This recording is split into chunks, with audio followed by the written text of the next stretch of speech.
제가 9번 정도 회사를 옮기고 나서야 알게 된 사실들이 있습니다. 바로 면접 볼 때 면접관의 태도에 따라서 제가 그 회사에 입사 후 어떤 대우를 받게 될지 알 수 있다는 점인데요. 왜냐하면 나를 면접하러 온 면접관은 아주 높은 확률로 입사 후 나의 직속 상사일 가능성이 높기 때문이죠. 때문에 면접을 준비하시는 분들은 면접을 갑을 관계에서 진행되는 비대칭적인 협상이라고 생각을 하지 마시고 서로 대등한 관계에서 서로 면접을 하는 자리라고 생각을 하시면 좋겠습니다. 먼저 제 경험을 공유해 드릴게요. 저를 면접하는 면접관이 저보다 훨씬 더 많이 말하는 경우 입사 후에 저의 발언권이 적어질 가능성이 크겠죠. 면접관이 저보다 말하는 비중이 압도적으로 높을 경우에는 입사 후에 저의 발언권도 적을 가능성이 큽니다. 면접을 보는데 면접자에게 본인이 생각하는 마케팅이 무엇인지 묻고 그 사람의 내용에 귀 기울이는 형태의 면접이 아니라 자기가 생각하는 마케팅이 무엇인지 구구절절 상세하게 설명한 후 그 말에 동의하는지 아닌지를 묻는 형태로 면접이 진행되는 경우가 있어요. 굳이 부연하지 않아도 여러분들이 입사 후에 그 사람과 일할 때 어떤 방식으로 일하게 될지 상상이 되시죠? 그분은 일할 때에도 여러분들에게 언제나 자기 생각에 동의를 구하는 형태로 업무를 할 가능성이 높습니다. 자기 자신이 상사에 대한 의존도가 높아서 나를 A부터 Z까지 모두 다 이끌어주길 바라는 면접자라면 그런 상사 밑에서 일하는 것이 일시적으로는 도움이 될 수 있지만요. 자기 자신이 능동적이고 주체적으로 일을 하고 싶은데 면접관이 그런 태도를 가지고 있다면 깊게 고민해 보셔야겠죠.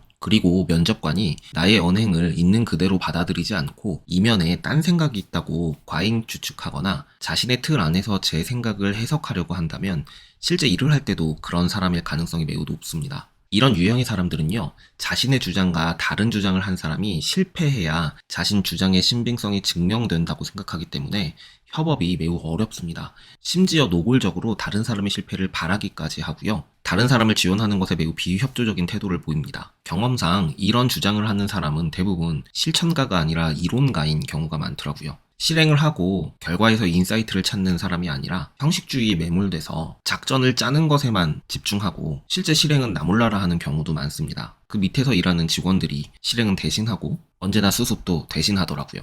이런 유형의 사람들이 실제 경력이 탄탄하고 많은 경험을 가지고 있다면 밑에서 일했을 때 그분의 기획력을 배울 수 있겠지만요. 이 사람이 일하는 방식은 기본적으로 독선적인 스타일입니다. 아무리 배울 점이 많다고 하더라도 밑에서 일하는 직원을 자신의 수족이라고 생각하는 경우가 많아요. 그러니 이런 유형의 면접관이 내 앞에 있다면 입사를 신중하게 고려해 보시길 바랍니다. 착취 당할 수도 있거든요. 그리고 스스로 사람 보는 눈이 있다고 확신하는 사람들도 앞서 말씀드린 유형의 사람과 같은 맥락에서 좀 조심하셔야 돼요. 과거에는 혈액형으로 사람을 많이 구분했고요. 현재는 MBTI와 MZ 같은 범주로 사람들을 구분하고 또 함부로 사람을 예단합니다. 이들은 사람을 정확하게 보는 것이 아니라 사람을 지나치게 단순화하는 거예요. 사람의 성격은 결코 몇 가지 범주로 묶을 수 있는 것이 아닙니다. 사람을 판단하는 여러 가지 프레임을 가지고 다면적으로 그 사람을 이해하려고 하는 사람은 절대 MBTI나 혈액형이나 MZ 같은 범주로 그 사람을 판단하지 않아요. 오히려 MBTI 원툴로만 사람을 판단하려는 사람이 그 사람을 간보기 위해, 그 사람을 떠보기 위해 MBTI를 물어보는 건데요. 여러분들이 무슨 말을 해도 그 사람 머릿속에는 이미 확증 편향이 생겨서 자기 자신의 좁은 관점의 인물 유형으로 여러분들을 범주화합니다. 여러분들 사회생활하면서 그런 경험 다들 해보셨죠? 자기 자신이 그런 성향이 아무리 아니라고 하더라도 그 역시 MBTI의 특정 성격의 일부라고 얘기하시는 사람들. 여러분, 다시 한번 강조합니다. 사람의 성격은 몇 가지 유형의 범주로 묶을 수 있는 것이 전혀 아니에요. 자기 자신이 사람 보는 눈을 정교하게 다듬어 가려면요. 인간을 이해하기 위해 배워야 되는 이 여러 가지 사상과 철학들을 공부하시고 사람을 판단하는 기준을 다양하게 가지셔야 돼요. 그렇게 해야지만 그 사람을 지나치게 단순화시키는 게 아니라 그 사람의 개성을 있는 그대로 이해할 수 있는 사람이 됩니다. 실제로 이런 사람들은요, MBTI나 혈액형이나 MZ 같은 범주로 사람을 단순화하고 실제로 업무를 배분할 때도 그 판단 기준으로 업무를 배분합니다. 이 사람의 MBTI 유형 중에 J라는 성향이 있으면 이 사람에게는 행사를 준비하거나 일정을 기획하는 업무들이 몰리게 된다든지 실제 자기 자신의 성향에 맞는 업무가 아니라 그가 자기 자신의 기준으로 분류한 대로 업무를 배정받거나 이에 대해 불만을 제기해도 그 사람의 성향을 들먹이며 함부로 예단하기도 합니다. 또 면접관이 면접자를 알기 위해 질문하는 것이 아니라 자기가 정해놓은 답에 얼마나 근접한 대답을 하는지가 사람의 평가 기준이라면 매일매일의 업무가 답정너, 스무고개 게임이 될 가능성이 높아요. 답정너 질문이나 회의는 매우 소모적이고 사람을 지치게 만들고 타성에 적게 만듭니다. 답정너 대화는 가스라이팅과 똑같습니다. 예를 들어 자기 자신이 이미 머릿속에 정해놓은 답이 있음에도 불구하고 그 사람의 실력을 가늠해보기 위해 자기의 생각을 말해주지 않고 업무를 주는 사람이 있어요. 이렇게 업무를 주는 방식이 그 사람을 위한 것이라고 생각을 하는 거죠. 처음 1회는 그 사람도 의욕을 가지고 열심히 그 일을 기획할 것입니다. 특히 고객 관점으로 아이디어를 내고 그 아이디어에 대한 근거를 모을 거예요.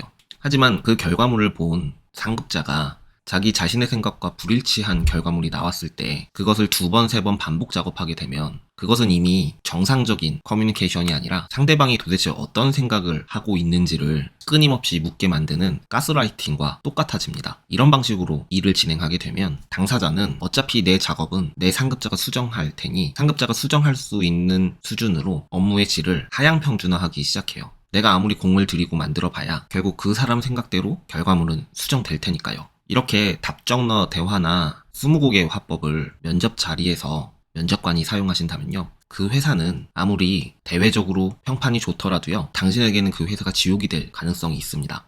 실제로 실력은 없으면서 나르시시즘이 강한 중간 관리자들이 이런 방식으로 부하 직원들을 무력화시키고 자기 자신에 대한 의존도를 높이기도 합니다. 실제로 이것을 리더십 스킬이라고 가르치는 곳도 있더라고요. 반면 지원자의 이력서와 자기소개서 내용을 토대로 질문하는 면접관은 좋은 상사가 될 가능성이 높습니다. 꼬리물기 질문이 아니라 답변의 범위를 포괄적으로 넓혀주는 질문을 하는 면접관은 면접자와 대화를 통해서 인성과 가치관을 파악하려는 의도를 가지고 있는 것입니다. 정해진 답도 없고 면접자가 제출한 내용으로 면접이 진행되기 때문에 면접자가 편하게 할 말도 많겠죠. 면접자를 대화의 중심으로 놓고 주인공으로 만들어주는 면접관은 귀인입니다. 분명 그 사람 밑에서 많은 것들을 배울 수 있고 또 많은 기회를 가질 수 있을 테니까요. 이런 면접관이 다니는 회사는 망설이지 말고 그 기회를 잡으세요.